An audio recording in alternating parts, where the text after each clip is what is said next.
Welcome back. You're watching the Euro Fan Zone with Rhodri and Flash on Sports Tonight Live, and you're watching us on Primetime Sky Channel 480 and HD Freeview Channel 112. Remember, the three ways you get hold of us on this show are through Skype, Sports Tonight Live. You can tweet at Sports Tonight TV, or you can give us a call 0207 291 0868. Let's park England for just a moment. We'll look forward to Greece against Germany. With Dan Harris maybe, but we'll also want to talk to him about other things, including his wedding. Congratulations. Thank you. Everything went well, I take it? Yes, it was all perfect, of course. Married life treating you well? You're the first person who's asked me that, actually. And one of the things I said in my speech was, before any of you asked me in advance how married life is, I can just assure you that it's all fine, because I believe that to be a fairly common question. But Daniel, what was the best wedding present you got? My wife, of course. A present? She's not even here. I mean, she won't even know why I said that. Well, save it for when she hears. Let me tell you, Dan, many fans out in Ukraine and Poland have actually said that England's progress in the tournament has been a lot better than their wedding days. So how good has the tournament been for you?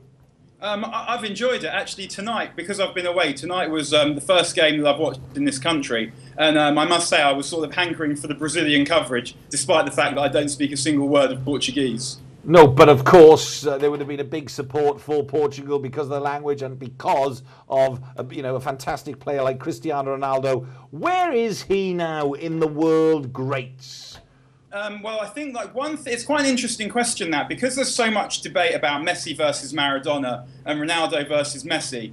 Where Ronaldo actually resides in that list of all-time greats is actually kind of forgotten. And it's hard for me to comment on precisely where he is in terms of all-time greats because of the players that I didn't see.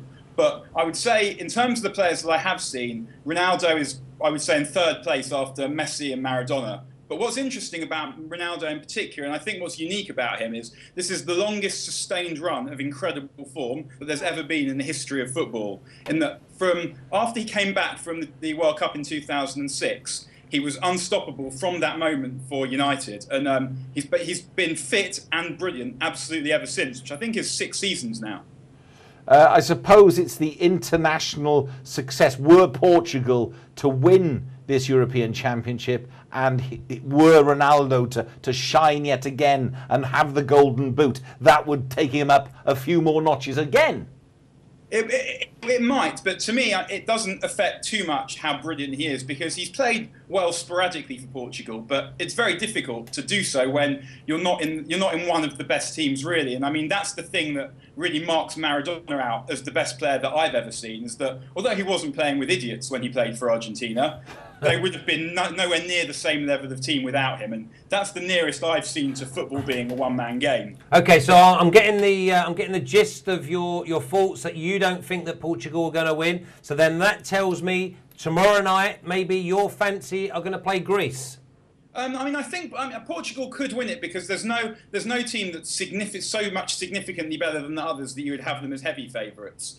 And Portugal keep the ball well enough so that they could beat any of the other teams because they have Ronaldo. But yeah, I mean, you'd probably have to say that Germany are the favourites because they've got the easier run to the final of who I would consider. That surprises me, Daniel, because I've actually gone maybe a draw tomorrow night with Greece and Germany, just because Greece have only let the 2 goals in 6 minutes against the Czechs. They let an early goal in against Poland in the opening game, and apart from that, they've not let a goal in. And you know what they've done in the last 2 European Championships before. I'm just thinking they might just frustrate Germany and it might go all the way to penalties tomorrow night.